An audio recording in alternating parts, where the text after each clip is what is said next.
Sonic CD.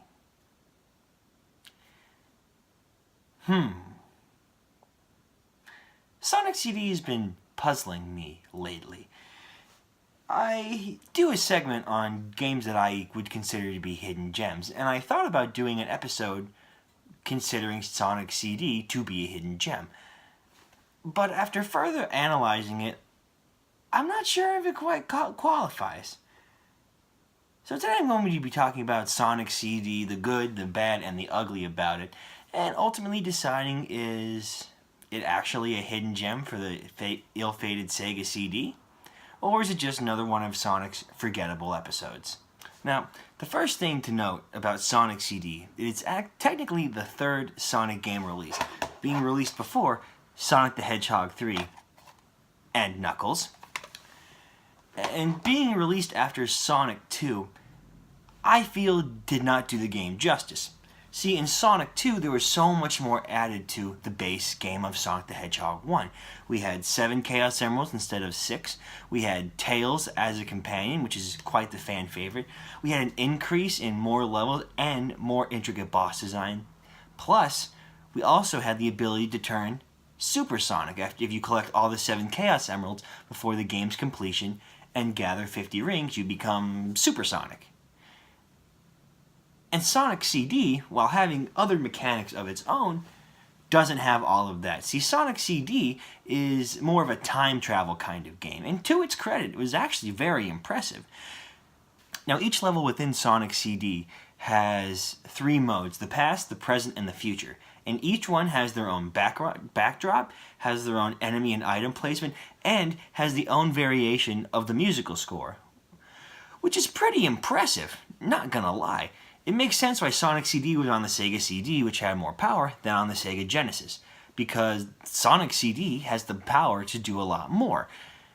But it doesn't quite add up to all the innovations that were brought in with Sonic 2.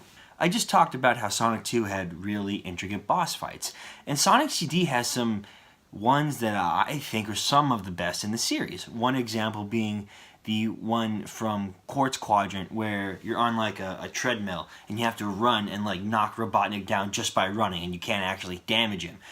That's pretty innovative, so the focus, instead of hitting him, was running really fast and gaining speed.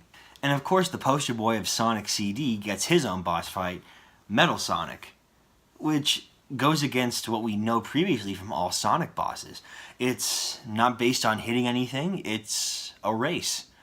And the point is to get to the end of the course before Metal Sonic. Then he'll get destroyed by Robotnik's big death laser beam, and you won't. That was pretty innovative, and it's really, really fun. You really feel the tension and the excitement as you're chasing Metal Sonic, trying to get ahead. And then he rushes by with his special attack, and then you speed up. And it's really, really tense for a boss fight that only lasts for a minute. Now, besides those 2 that I've mentioned, it is fair to say that I feel the other ones are visually appealing but underwhelming. See, normally in Sonic the Hedgehog, ergo 1 and 2, each boss takes 8 hits, and the final boss takes around 12. So, you feel this tension of every hit going on the boss. However, Sonic CD's bosses, except for Metal Sonic and Quartz Quadrant, they go down in 3 hits. And I think that's kind of underwhelming. One example being, there's a boss where it's like a pinball machine, and you have to hit Robotnik. But when you do, you land on a platform, so you literally just jump up 3 times, hit him, and then he gets knocked out. And then most of the bosses are like that. And that is a little bit underwhelming.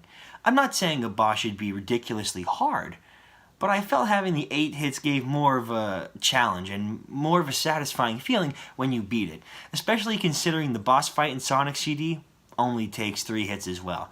And I've found that to be a little bit disappointing. Now, one plus side that Sonic CD does have for itself is it's got really great detail. Using the power of the Sega CD really shows the improvements that came from the original Genesis.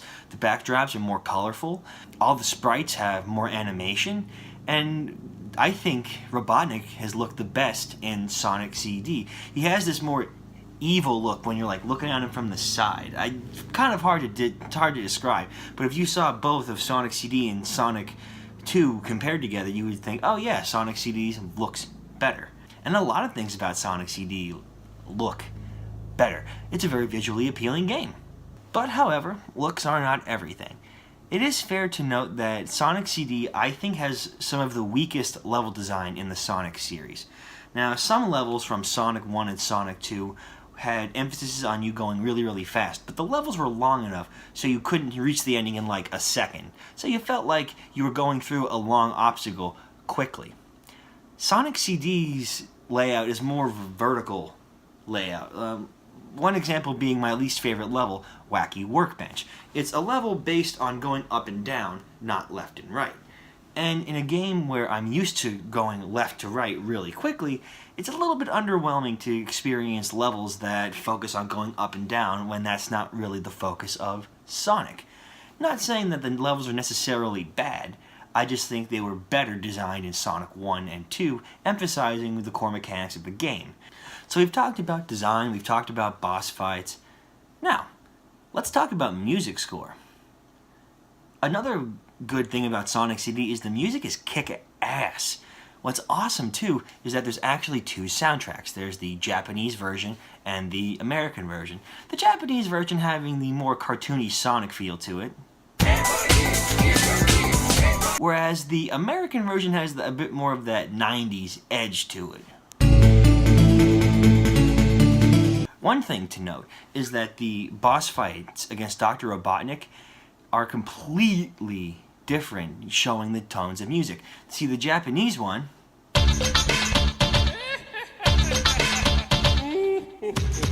has a very light-hearted tone like the rest of the Japanese music, whereas the American one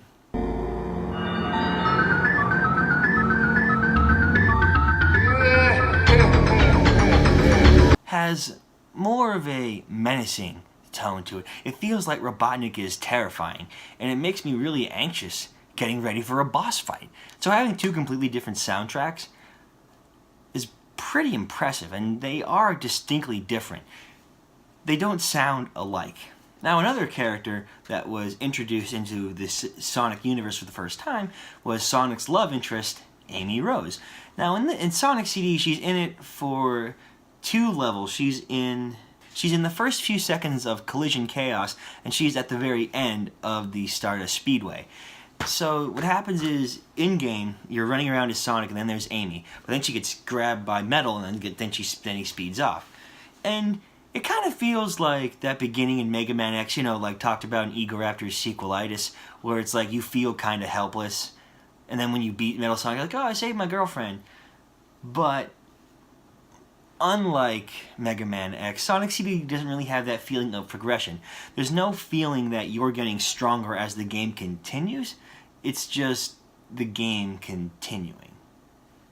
Ignoring that, it was cool to see Amy for the first time and see where her roots come from. It's also good to note how different her design was in Sonic CD. So the last thing that I'm going to talk about with Sonic CD would be overall gameplay. Overall gameplay is fast, smooth, exciting, and very colorful. I like it. I like the gameplay a lot better than Sonic 1 and 2, but I do feel that the level design and some other parts of the game really bring down the gameplay. If there were more running segments like in Stardust Speedway, I think Sonic CD would be a lot higher on my Sonic the Hedgehog scale. I think it would be a better game. So, Sonic CD. Is it good? Is it bad? Well, it's playable. Very playable. A lot more playable than a lot of the games on the Sega CD are. But there are some points of criticism. Would I recommend Sonic CD? Yeah, I would. I would not recommend going out and buying a Sega CD because that's going to be really expensive. I would recommend getting either the phone port, which is really good, done by the same guy who did Sonic Mania, Or I would recommend the Sonic Gems collection for the GameCube or PlayStation that had a bunch of Sonic games. Sonic CD was one of those. So if you can get either of those, you can get them pretty cheaply. You can play Sonic CD and play it for yourself. So, within the context of the Sega CD being a very mediocre system, yeah, I would say that Sonic CD is a hidden gem on the Sega CD. Is it a hidden gem in comparison to other games like Sonic 3 or Sonic Mania? No. But it's still playable, and for newcomers that have never played it before, it's pretty awesome the first time around. But it doesn't really have that replayability that the other Sonic the Hedgehog's game have.